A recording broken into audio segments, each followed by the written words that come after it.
सरन्यायाधीश भूषण गवई यांच्या मुंबई दौऱ्यात राजशिष्टाचाराचं पालन न झाल्याबद्दल राज्य सरकारच्या वतीनं मंत्री चंद्रशेखर बावनकुळे यांनी दिलगिरी व्यक्त केली आहे।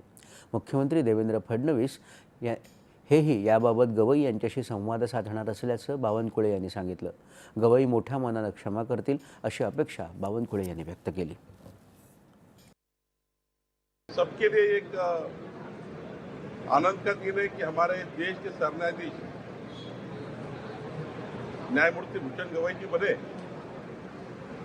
और वो जब महाराष्ट्र में आए तो थोड़ी गलत हुई। जो अधिकारी चीफ सेक्रेटरी डीजी मुंबई पुलिस कमिश्नर जाना चाहिए, जो प्रोटोकॉल है उसको भी वहाँ पर जो वक्त पर पहुंचना चाहिए नहीं पहुंच पाया। माननीय सरन्यायाधीश जी ने उसकी नाराजगी भी व्यक्त की, लेकिन वो महाराष्ट्र के हैं, उन्होंने क्षमा कर दी।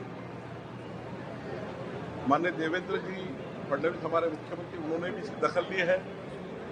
मैंने भी रात को माननीय भूषण गवई जी से फोन करके सरकार की तरफ से मैंने भी क्षमा मांगी है। तो निश्चित रूप से भूषण जी गवई हमारे अमरावती से आते हैं, नागपुर से आते हैं, उनका बड़ा दिल है, निश्चित रूप से वो माफ कर देंगे। मुंबईत कोविड संसर्गबाधित 2 महिलांचा केईएम रुग्णालयात मृत्यू झाल्याप्रकरणी मुंबई महानगरपालिका